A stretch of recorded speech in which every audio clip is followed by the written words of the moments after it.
No kings. It's more than a protest chant. It's a declaration of independence. But here's the question. When people say no kings, are they rejecting leadership or redefining it? Because something massive is happening. Across protests, social media, and even business culture, a quiet revolution is dismantling the idea of centralized power. The age of the monarch, political, corporate, or financial, is collapsing, and the economy is feeling it.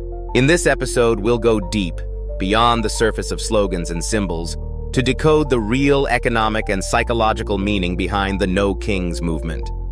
You'll discover how it mirrors ancient revolutions, how it's shaping modern entrepreneurship, and why even billionaires are now preaching decentralization. By the end, you'll understand how this mindset could reshape not just nations, but the very way money, work, and influence operate in the 21st century. Let's rewind. Throughout history, societies were built on the idea of kingship, one figure at the top, commanding loyalty and controlling wealth. Pharaohs, emperors, CEOs, the structure barely changed. Then came democracy, capitalism, and technology. The throne didn't vanish, it just multiplied. Power dispersed, but subtly, through systems. Corporations, governments, algorithms. Fast forward to today. Gen Z and millennials grew up in a digital world where power looked different. The influencer economy replaced royal bloodlines, blockchain replaced banks, and leadership, once a symbol of control, became a symbol of service. That's the context of No Kings. It's not chaos, it's evolution. But here's the tension. When you destroy the king, what replaces the crown? The No Kings philosophy sounds liberating. No hierarchy, no manipulation, no control. But societies need structure. Businesses need direction. Communities need leadership. So now we face a paradox. The movement that rejects power must still learn how to manage it. From Wall Street to Reddit, you see it play out. Meme stocks rise because of collective action, then crash because of the same chaos. Decentralized communities build wealth, then implode over governance fights. The real protest isn't just against kings, it's against the psychology of obedience. It's against blind trust, against inherited control, against the myth that power equals wisdom. Here's where it gets fascinating. When people chant no kings, they're expressing something deeper than rebellion. They're expressing economic trauma. Decades of inequality, corporate corruption, and broken promises have created a generation allergic to authority. They've seen CEOs exploit workers, governments bail out banks, and media giants manipulate narratives. So, the response? Radical autonomy, decentralized finance, creator economies, peer-to-peer systems. It's not just cultural, it's psychological self-defense. And yet, underneath the rebellion lies an ancient truth.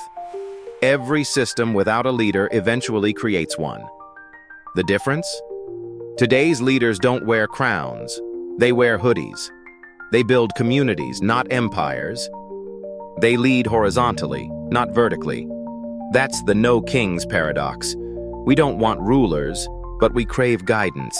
Let's look at real-world examples. Case Study 1. Bitcoin. When Satoshi Nakamoto created Bitcoin, he built the world's first No Kings currency. No central authority, no throne, just math, trust, and consensus. But over time, even that system evolved leaders, miners, developers, influencers, informal kings of the new digital realm. Case Study 2. The creator economy. YouTubers, Twitch streamers, indie artists, all part of a movement rejecting corporate media. But even in this freedom, new hierarchies form. Algorithms decide who gets seen. Platforms control monetization. The throne just changed shape. Case Study 3. Modern work culture. Flat organizations, remote teams, decentralized decision-making, all inspired by no king's ideals. Yet many struggle without clear direction. Autonomy works until accountability disappears. What we're witnessing isn't anarchy, it's recalibration. Humanity is learning to balance freedom with function. So how do you live and lead in a no king's world? 1. Build trust, not control. People don't follow titles anymore, they follow transparency. 2. Lead by collaboration. Influence now grows through participation, not domination. 3. Create systems that empower. Decentralization only works when everyone has clarity and access. 4. Embrace temporary leadership.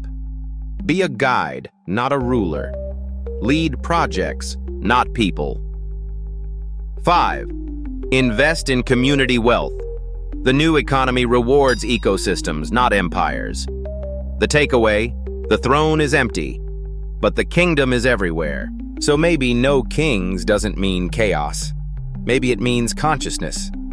A world where we choose cooperation over control, where leadership is shared, not inherited, where power is not something you hold, it's something you distribute. And maybe, just maybe, that's the future of wealth itself. No crowns, no castles, just creators, ruling nothing, building everything. Subscribe for more stories that decode the psychology of power and money, because understanding how we lead is the key to how we live.